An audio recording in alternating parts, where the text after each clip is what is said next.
Ini kita akan mulai belajar tentang firewall filter. Yaitu pertama kita akan kenalan dulu dengan chain pada firewall filter.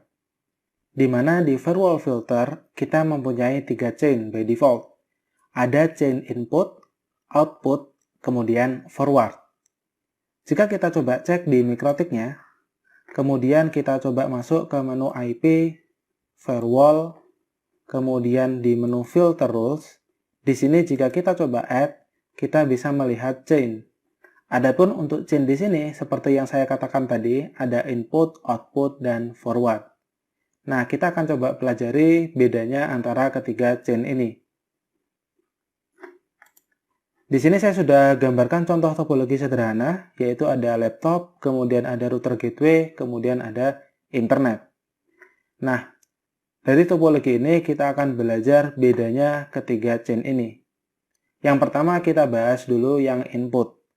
Chain input itu contohnya adalah ketika ada paket dari laptop menuju router. Jadi intinya secara sederhana, chain input itu artinya adalah untuk memblokir paket yang menuju router.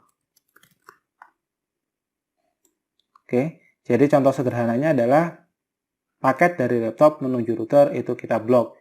Maka kita akan menggunakan chain input. Jadi di sini saya tuliskan input. Jadi yang warna merah adalah input ya. Kemudian yang kedua adalah output. Nah, output itu artinya adalah memblokir, atau saya coba cari warna yang lebih jelas, memblokir paket yang bersumber dari router. Oke. Jadi kalau misal kita coba gambarkan, contohnya adalah dari router ke internet atau dari router ke laptop. Nah, ini juga sebagai output. Nah, kedua kasus ini adalah contoh output. Jadi di sini saya coba tuliskan yang hijau adalah output. Kemudian yang forward itu adalah memblokir paket yang melewati router. Oke, jadi contohnya apa? Contohnya adalah dari laptop menuju internet. Maka ini adalah forward. Jadi sebagai contoh nih, misal kita ingin blokir Facebook dari laptop ke internet. Jadi agar laptop ini tidak bisa Facebookan, maka chain yang kita gunakan adalah forward karena melewati router.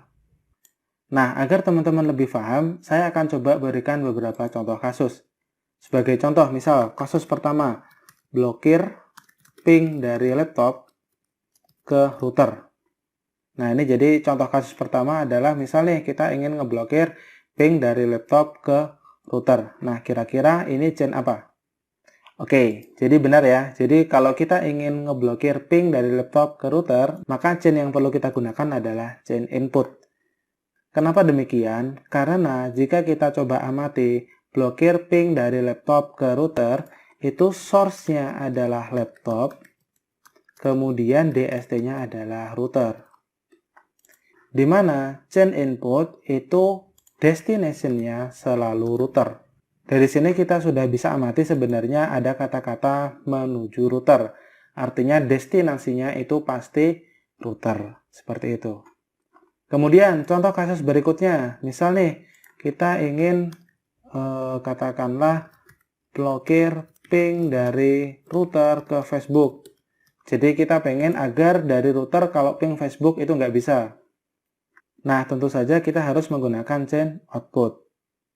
Kenapa demikian? Karena jika kita amati di sini, blokir ping dari router ke Facebook, maka source-nya itu adalah router, kemudian DST-nya itu adalah Facebook. Nah, jika kita ingat di bagian output, fungsi dari output itu adalah memblokir paket yang bersumber dari router. Dari sini kita bisa amati bersumber dari router, artinya source-nya selalu router. Kemudian yang terakhir di sini ada forward. Forward itu memblokir paket yang melewati router. Artinya source dan destination, saya coba ganti warnanya dulu. Artinya source dan destination itu bukan router. Jadi kalau source dan destinasinya bukan router, berarti kita menggunakan chain forward. Contohnya apa Mas? Contohnya misal kita ingin blokir akses ke YouTube dari laptop. Artinya dari laptop nggak bisa YouTube-an. Maka chain yang harus kita gunakan adalah chain forward. Kenapa demikian? Karena jika kita amati kasus ini, itu source-nya adalah laptop, kemudian DST-nya adalah YouTube. Dimana kalau kita perhatikan source dan destinasi ini tidak ada router. Oke, saya rasa itu tentang pengenalan chain di firewall filter. Saya harap teman-teman bisa memahami apa itu input, apa itu output, apa itu forward. Jika teman-teman belum yakin memahami tentang materi ini, silakan ditonton ulang videonya. Tapi jika teman-teman merasa masih kurang yakin juga, silakan langsung saja ditanyakan di kolom komentar. Di video berikutnya kita akan belajar tentang konsep if then pada firewall filter. Sampai jumpa di video berikutnya.